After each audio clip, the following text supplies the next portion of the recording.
Hi friends, welcome to Pendems kitchen. ఈరోజు వీడియోలో Kerala special అప్పంని మనం ఈజీగా ఎలా ప్రిపేర్ చేసుకోవచ్చో చూపించబోతున్నాను. ఈ అప్పం ఒక్కసారి తిన్న వాళ్ళకి మాత్రమే తెలుస్తుంది దాని రుచి, అంత రుచిగా ఉంటుంది. ఒక్కసారి ఈ అప్పాన్ని తిన్నారంటే మాత్రం ఖచ్చితంగా మీరు మళ్ళీ మళ్ళీ చేసుకొని తింటారు. 100% నేను గ్యారంటీ. ఎవరికైనా సరే నచ్చేస్తుంది, అంత రుచిగా ఉంటుంది. సో ఇక ఏ మాత్రం ఆలస్యం చేయకుండా ఈ కేరళ స్టైల్ అప్పాన్ని ఈజీగా ఎలా ప్రిపేర్ చేసుకోవచ్చో వీడియోలోకి వెళ్ళి చూసేయండి. ఈ అప్పాన్ని ప్రిపేర్ చేసుకోవడం కోసం ఒక గిన్నెలోకి 1 కప్పు రేషన్ బియ్యాన్ని కానీ లేదంటే దోసల బియ్యం కానీ ఏవైనా సరే పచ్చి బియ్యాన్ని వేసుకొని శుభ్రంగా కడిగేసి 4 గంటల సేపు నానబెట్టుకోవాలి. ఇక నేను చెప్పే కొలతలన్నీ కూడా ఎగ్జాక్ట్గా ఫాలో అయ్యారంటే మీకు పర్ఫెక్ట్ అప్పం వచ్చేస్తుంది అనమాట. నెక్స్ట్ ఇప్పుడు ఇంకొక గిన్నెను తీసుకొని ఇందులోకి అదే కప్పుతోటి 1/2 కప్పు లావుగా ఉండే అటుకుల్ని వేసుకోండి. ఈ అటుకుల్ని కూడా శుభ్రంగా కడిగేసి వీటిలో కూడా నీళ్ళను పోసుకొని ఒక 4 గంటల సేపు సపరేట్గా నానబెట్టుకోవాలి. సో 4 గంటల తర్వాత నానబెట్టిన బియ్యాన్ని చూపిస్తున్నాను, చూసారా చక్కగా నానిపోయాయి కదా. అదేవిధంగా అటుకులు కూడా చక్కగా నానిపోయాయి.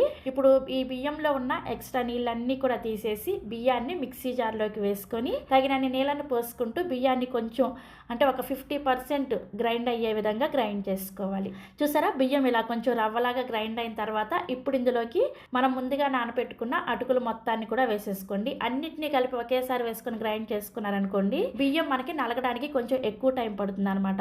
అన్నింటినీ వేసి గ్రైండ్ చేసుకున్నారంటే మీకు పిండి అనేది అంత మెత్తగా గ్రైండ్ అవ్వదు, అందుకని ఈ విధంగా గ్రైండ్ చేసుకోవాలి.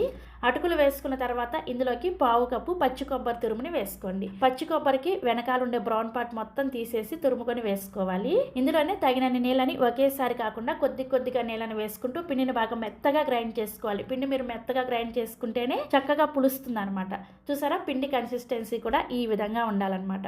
ఇలా గ్రైండ్ చేసుకున్న ఈ మెత్తటి పిండిని ఒక గిన్నెలోకి వేసేసుకొని ఇందులోకి 1 టీ స్పూన్ చక్కెరని 1/2 టీ స్పూన్ ఉప్పుని కూడా వేసేసుకొని ఒకసారి బాగా కలిపేసి మూత పెట్టేసి ఈ పిండిని ఖచ్చితంగా ఒక 12 నుంచి 14 గంటల సేపు పులియబెట్టుకోవాలి.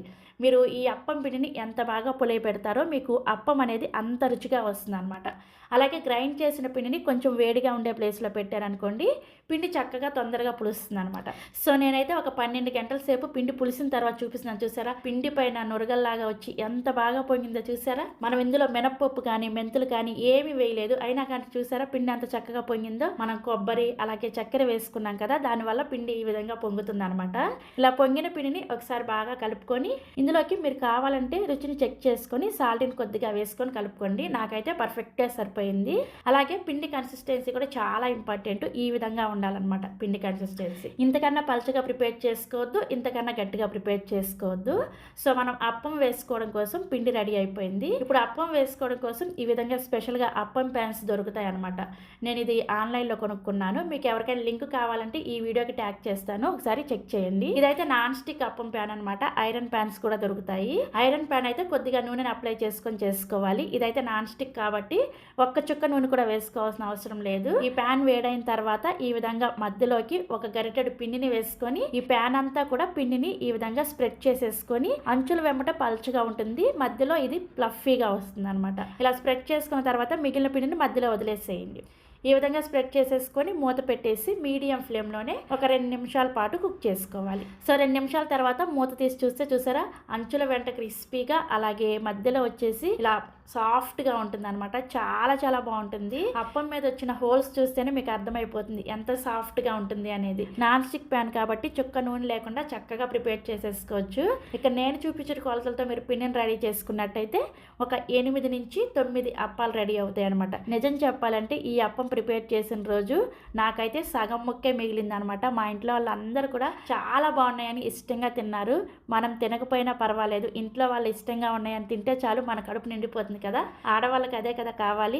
తప్పకుండా మీరు కూడా ట్రై చేయండి. ఇలా ప్రిపేర్ చేసుకున్న ఈ అప్పంని మీరు చక్కగా చికెన్ షార్వాతో కానీ ఎగ్ కర్రీతో కానీ లేదంటే వెజిటేబుల్ స్ట్యూతో కానీ సర్వ్ చేసుకోవచ్చు. చాలా చాలా రుచిగా ఉంటుంది. ఇంట్లో వాళ్ళు ఖచ్చితంగా మీకు 100కి 100 మార్కులు వేస్తారు, నేను గ్యారంటీ. సో ట్రై చేస్తారు కదా. ట్రై చేసి టేస్ట్ చేసిన తర్వాత మీ ఫీడ్బ్యాక్ని నాతో షేర్ చేసుకోవడం అస్సలు మర్చిపోకండి. అలాగే మరిన్ని ఎమ్మీ అండ్ టేస్టీ రెసిపీస్ కోసం ఏం చేయాలో తెలుసు కదా, మన పెండెమ్స్ కిచెన్ని సబ్స్క్రైబ్ చేసేసుకోండి. Thank you.